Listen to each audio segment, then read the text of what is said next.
It is always an interesting question to ask which fighter has the advantage when it comes to a champion versus champion fight. Is the smaller guy better than the bigger guy? In what areas does the smaller guy have an advantage, and vice versa? And for right now, one question that is undoubtedly going to be the most important aspect of this fight is how will Israel Adesanya deal with a fighter who is as big and strong as Jan Blachowicz? When you take a look at the middleweight division, these guys are obviously going to be smaller in terms of stature, height, and reach. You have fighters like Calvin Gastelum, Derek Brunson. These individuals will immediately have a tough time trying to close the distance on a fighter like Israel Adesanya, regardless of skill. Just the measurements alone, Israel Adesanya already establishes a natural superior distance than what the average middleweight is accustomed to fighting. But if you take Adesanya and move him up in a weight class, those fighters at light heavyweight will not be really as affected as those guys at middleweight, meaning they will have a much more natural time dealing with the distance of Israel Adesanya. And so then immediately the other question comes into play. How much more physical power, strength, and knockout ability will carry itself in this fight, especially when you have a champion like Jan Blachowicz, who is a very strong Polish fighter. Even though Israel Adesanya has fought against fighters who competed in the heavyweight division in kickboxing, however, when it comes to the UFC's light heavyweight division, it becomes a different story, because Israel Adesanya has to prove himself to a fully fledged light heavyweight like Jan Blachowicz and earn his respect in that ring. You just can't simply move around and tap Jan Blachowicz. For one, the question has to be asked, how much power will affect Jan Blachowicz? Is Adesanya powerful enough to earn the respect of Jan Blachowicz? In my opinion, Adesanya has to do twice as much work to get half as far when you compare him to what he was able to do at the middleweight division. Now for Jan Blachowicz, skill-wise, he is an interesting fighter. Not because he is in any way, shape, or form able to compete with a fighter like Adesanya in terms of pure technique arsenal, but more so in his ability at rushing forward, closing the distance, and establishing a close range. Now Jan Blachowicz is not a pretty fighter when it comes to striking. He oftentimes walks with his punches, he carries his entire body into his attacks, and he rarely is a pure puncher who relies on straight punches to set up something bigger. He always tends to just come in with round punches and just throw a lot of them. And I would say it is problematic if it weren't for one area of Jan Blachowicz's game, which is the body kicking game. Body kicking, or just kicking in general for Jan Blachowicz, will be a big game changer. We know how elusive and dynamic Israel Adesanya is, so trying to go in and catch him with a 4-punch barrage is probably not going to happen, especially when you telegraph as many punches as Jan Blachowicz does. However, with all of those telegraphs or trying to rush in, Jan Blachowicz always manages to slip in powerful body kicks, and Adesanya may have tremendous head movement, but the body still remains stationary, and that is exactly where Jan Blachowicz has to go early on, because fighters like Paulo Costa had success against Adesanya with throwing and connecting with body shots. However, the kick is not necessarily where the significance ends. On the contrary, because he's able to connect with the kick, he's able to get in close and fight in the pocket, and being in the pocket is exactly where Adesanya does not want to be and is not good at fighting, whereas Jan Blachowicz is exactly the most dominant at that range, because then he's starting to open up with his round punches, and in the pocket, Jan Blachowicz has the clear advantage of throwing and connecting with more versatility and power. And knowing Jan Blachowicz and the manner at which he gets his knockout victories, they always tend to be at a fairly close range with a round punch where he's able to leverage a lot of momentum into. And at that range, I don't think it is very far-fetched to believe that a fighter like Jan Blachowicz will be able to hurt Adesanya and from there establish his own winning ways in the fight. Now aside from that, we have to also look at the bigger picture. Since this is the light heavyweight division and these guys are bigger and stronger, you would have to also immediately think that trying to take down a fighter like Adesanya will be perhaps easier for a light heavyweight than a middleweight. We have seen Adesanya get taken down against Calvin Gastelum and Yoel Romero. These fighters took him down, however they weren't able to keep him down,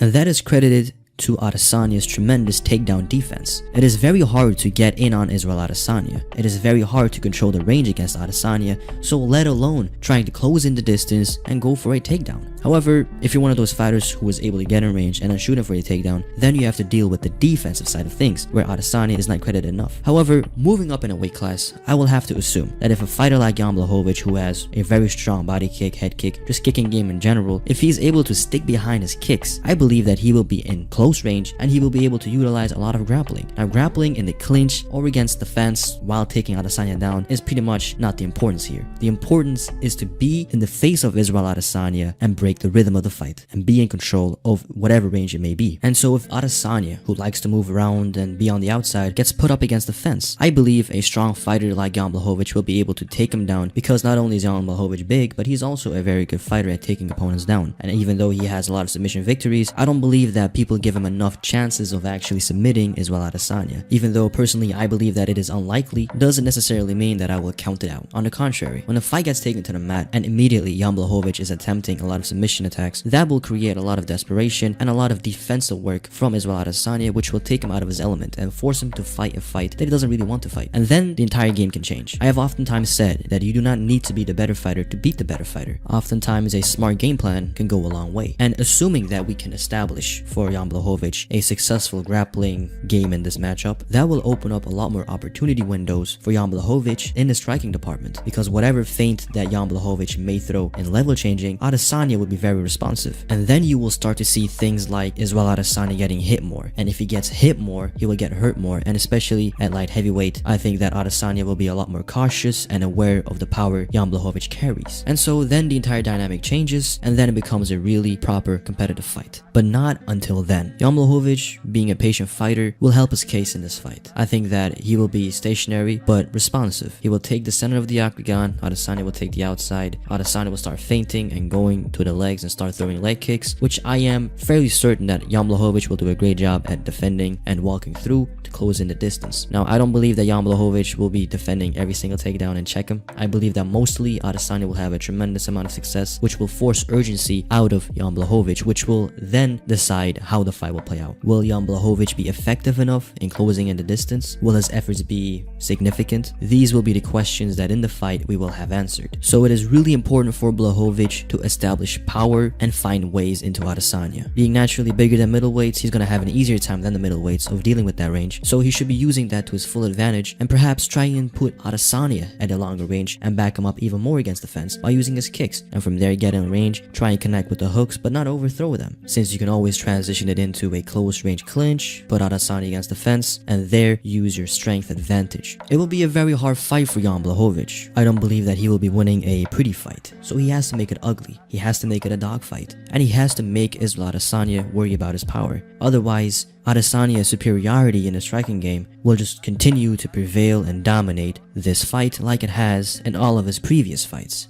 But in the end, time will tell the truth. Until then, leave in the comment section down below who you think will win come fight night. And as always, I have been Keenan from Keenan KTV, signing off. Later.